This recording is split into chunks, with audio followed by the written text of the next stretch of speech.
Fundamentals of computer का ये second part है जिसमें हम लोग ऑर्गेनाइजेशन ऑफ कंप्यूटर देखेंगे। पिछले पार्ट में हमने एक इंट्रोडक्शन देखा था, एप्लीकेशन ऑफ कंप्यूटर देखा था, उसके कैरेक्टरिस्टिक्स देखे थे, जनरेशंस देखे थे। अब इस पार्ट में हम लोग देखेंगे कंप्यूटर का ऑर्गेनाइजेशन किस तरह से। ऑर्गेनाइजेशन मींस कंप्यूटर कैसे काम करता है, कैसे उसके कितने पार्ट्स हैं, वो सारे पार्ट्स आपस में एक दूसरे से कैसे ऑर्गेनाइज इंटर रिलेटेड होकर कैसे एक दूसरे से मिल करके काम करते हैं ताकि हमारा जो है वो टास्क पूरा हो सके।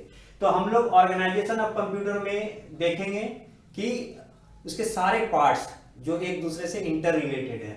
अब हम लोग एक कंप्यूटर का देखेंगे कि कंप्यूटर सिस्टम सिर्फ अकेला एक जो है डिवाइस नहीं है, बल्कि उसमें बहुत सारे छोटे छोटे पार्ट्स हैं। तो अगर हम लोग इसको क्लासिफाई करेंगे तो कंप्यूटर हमारा दो तरीके से क्लासिफाई होता है।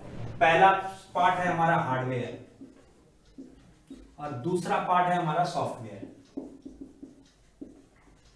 तो हार्डवेयर क्या है? टेंजिबल पार्ट्स, मतलब जिसको हम लोग छू सकते हैं, देख सकते हैं, महसूस कर सकते हैं, मतलब फिजिकल एग्जिस्टेंस जिसका होता है वो हमारा हार्डवेयर होता है। और जैसे फिजिकल एग्जिस्टेंस नहीं होता है उसको हम लोग सॉफ्टवेयर बोलते हैं। इसको महसूस तो कर सकते हैं, सिस्टम पे रन करते हुए मॉनिटर पे देख सकते हैं, लेकिन क्या होता है इसको छू नहीं सकते, यानी इसका फिजिकल एग्जिस्टेंस नहीं होता है। एक ऐसे समझ सकते हैं इंसान का शरीर और आत्मा। आत्मा का हम लोग एग्जिस्टेंस तो समझ में आता है कि है, जैसे ही आत्मा शरीर से निकला आदमी मर गया और वो हार्डवेयर कोई काम का नहीं रहा, आदमी का शरीर कोई काम का नहीं रहा। उसी तरह से कंप्यूटर भी है, हार्डवेयर और सॉफ्टवेयर आपस में इंटर रिलेट होकर काम करते हैं। यानी हार्डवेयर हमारे पास है और सॉफ्टवेयर नहीं है तो ये बेकार है, और सॉफ्टवेयर हमारे पास है हार्डवेयर नहीं है तो ये भी बेकार है। तो हमारा किसी भी सिस्टम को चलने के लिए हार्डवेयर और सॉफ्टवेयर की जरूरत होती है। फिजिकल पार्ट है, ये लॉजिकल पार्ट है। अब हार्डवेयर को हम लोग क्लासिफाई करेंगे तो ये तीन तरीके से क्लासिफाई होता है।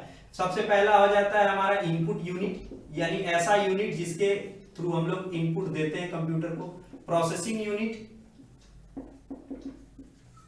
और आउटपुट यूनिट।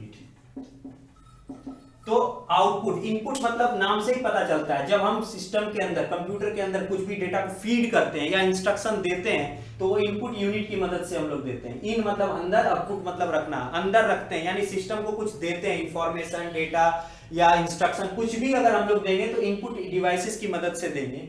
प्रोसेसिंग अगर देखेंगे तो इसका काम होता है इनपुट लेने के बाद, अगर इनपुट हमारा जो है डिवाइस दे दिया तो इस यूनिट का काम होता है इसको प्रोसेस करना, उस पर काम करना, कैलकुलेशंस करना। सारा कैलकुलेशन या सारा मैनिपुलेशन करने के बाद वो रिजल्ट को भेज देगा आउटपुट यूनिट के पास। यानी आउटपुट यूनिट का काम होता है हमारा इंफॉर्मेशन को डिस्प्ले करना, हमारा इंफॉर्मेशन को दिखाना। अगर हम लोग मान के चलते इनपुट दे दिए, प्रोसेसिंग कर लिया और सिस्टम हमें बताएगा नहीं तो हमें रिजल्ट कैसे मिलेगा? तो रिजल्ट दिखाने की जिम्मेवारी आउटपुट यूनिट की होती है। अब हमारे इनपुट यूनिट भी बहुत सारे तरह के होते हैं। इनपुट यूनिट में जैसे हम लोग मान के चलते हैं कीबोर्ड, जो हम लोग कॉमनली हम लोग देखते हैं। कीबोर्ड के अलावा हो जाता है माउस, जो आप किसी भी कंप्यूटर में ये दोनों एसेंशियल लगा हुआ देखेंगे ही देखेंगे। इसके अलावा गाना अगर रिकॉर्ड करना है तो माइक हो जाएगा, वो भी इनपुट यूनिट है। ट्रैकर बॉल है, अगर किसी लैपटॉप में देखेंगे तो टच पैड लगा हुआ रहता है। इसके अलावा ड्राइंग वगैरह करने के लिए लाइट पेन का इस्तेमाल करते हैं। इसके अलावा जो है जॉयस्टिक होता है। तो ये बहुत सारे तरह के इनपुट डिवाइसेस अवेलेबल हैं जो हमारे अलग अलग पर्पस के लिए इस्तेमाल करते हैं, लेकिन सबका काम एक ही दो ही में हो सकता है, या तो फीड करना है डेटा को या फिर क्या करना है उसको इंस्ट्रक्शन देना है सिस्टम को कि वो किस तरह से काम करे। उसी तरह से आउटपुट यूनिट, आउट मतलब होता है बाहर रखना, और सिस्टम के को रिजल्ट को बाहर रखने के लिए यानी दिखाने के लिए जो हम लोग डिवाइसेस का इस्तेमाल करते हैं, ऐसे डिवाइसेस को हम लोग आउटपुट यूनिट बोलते हैं। अब आउटपुट यूनिट हमारा हो सकता है जैसे हो गया मॉनिटर, जो कॉमनली हम लोग किसी भी सिस्टम में बिना मॉनिटर के काम नहीं कर सकते हैं। मॉनिटर के अलावा हमारा हो गया प्रिंटर, प्रिंटर के अलावा हो गया हमारा प्रोजेक्टर।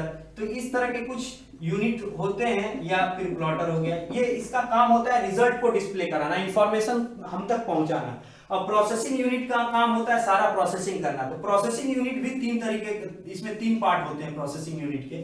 पहला पार्ट हो जाता है कंट्रोल यूनिट, नाम से ही पता चलता है ये सुपर बॉस है, ये सबको कंट्रोल करने का काम करता है। मतलब एक पत्ता भी सिस्टम के अंदर अगर हिलेगा तो वो कंट्रोल यूनिट के इंस्ट्रक्शन पे ही हिलेगा, बिना इसके कोई आदेश के, बिना कोई सिग्नल के कोई भी सिस्टम काम नहीं कर सकता है। कंट्रोल यूनिट के बाद है ALU, arithmetic and logical unit. इसका काम होता है सारा अर्थमेटिकल एंड लॉजिकल कैलकुलेशंस को करना।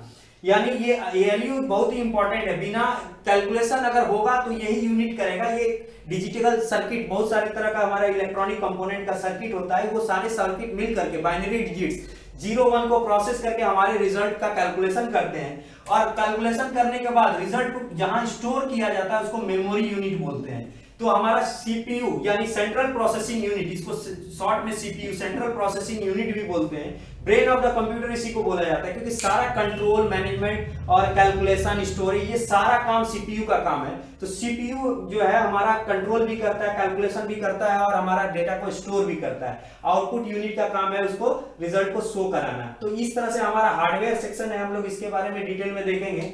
सॉफ्टवेयर में अगर हम लोग बात करेंगे तो सॉफ्टवेयर भी हमारा 3 तरह का होता है।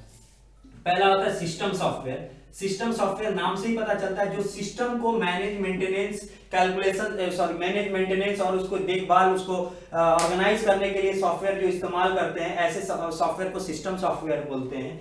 और किसी भी खास तरह का काम करना है तो वो होता है एप्लीकेशन सॉफ्टवेयर। जैसे हम लोग इस्तेमाल करते हैं, अगर इंटरनेट चलाना है तो वेब ब्राउजर का इस्तेमाल करते हैं। लेकिन अगर सिस्टम को ऑन करना है तो जैसे कि कंप्यूटर में विंडोज इस्तेमाल होता है, यूनिक्स इस्तेमाल होता है, MS DOS इस्तेमाल होता है, मोबाइल में आपका एंड्रॉइड ऑपरेटिंग सिस्टम होता है, iOS ऑपरेटिंग सिस्टम होता है। तो ये सारा ऑपरेटिंग सिस्टम जो है सिस्टम सॉफ्टवेयर के अंदर आता है। तो इसके अंदर भी जो है हमारा क्लासिफिकेशन है तो 2 तरह का है, एक है ऑपरेटिंग सिस्टम और दूसरा है लैंग्वेज ट्रांसलेटर। लैंग्वेज ट्रांसलेटर ये लैंग्वेज को ट्रांसलेट करता है, और लैंग्वेज ट्रांसलेटर भी 3 तरह का होता है। तो ऑपरेटिंग सिस्टम जो है वो हमारा सिस्टम को कंट्रोल करता है, लेकिन लैंग्वेज ट्रांसलेटर जैसे हम किसी इंस्ट्रक्शन को देंगे कंप्यूटर, तो कंप्यूटर तो सारा काम 0 1 में करेगा। तो लैंग्वेज का ट्रांसलेटर का काम करता है कि हमारे इंस्ट्रक्शन को हमारी लैंग्वेज, जैसे सी लैंग्वेज, जावा, विजुअल बेसिक में इनपुट ले और सारा को 0 1 में कन्वर्ट करके सिस्टम कंप्यूटर को दो, हार्डवेयर को दो, तभी हार्डवेयर काम कर पाएगा। तो लैंग्वेज ट्रांसलेटर का काम होता है कि 0 1 में कन्वर्ट करना हमारे इंस्ट्रक्शन को। एप्लीकेशन सॉफ्टवेयर ये खास तरह का सॉफ्टवेयर है जो किसी खास तरह का काम करता है। जैसे मान लेते हैं टैली ले लेते हैं, अगर टैली हमारा है तो वो सिर्फ अकाउंटिंग का काम करेगा। वर्ड ले लेंगे तो लेटर टाइपिंग, ड्राफ्टिंग का काम करेगा। लेकिन कोई एनिमेशन सॉफ्टवेयर ले लें, माया, तो वो एनिमेशन बनाने के लिए काम करेगा। अगर हम लोग पावर पॉइंट ले लेंगे तो पावर पॉइंट क्या होगा, प्रेजेंटेशन बनाने के लिए काम होगा। तो एप्लीकेशन अलग अलग काम करने के लिए, अलग अलग तरह का काम करने के लिए अलग अलग तरह का एप्लीकेशन सॉफ्टवेयर हो सकता है। इसके अलावा होता है यूटिलिटी सॉफ्टवेयर। यूटिलिटी सॉफ्टवेयर क्या होता है, छोटा छोटा काम करने के लिए, जैसे कैलकुलेटर हो गया, नोटपैड हो गया, वर्डपैड हो गया, छोटा छोटा मतलब सिस्टम से रिलेटेड कुछ काम करना है तो यूटिलिटी सॉफ्टवेयर का हम लोग इस्तेमाल करते हैं। तो ये इसका क्लासिफिकेशन हो गया। अगर इसका डिटेल नोट्स चाहिए तो डिस्क्रिप्शन के लिंक में जो है दिया हुआ है, आप मेरे ब्लॉग पे जाकर के वहां से पढ़ सकते हैं, वहां से नोट भी कर सकते हैं। अगर इसका स्क्रीनशॉट लेके आप अपने हिसाब से उसको इस्तेमाल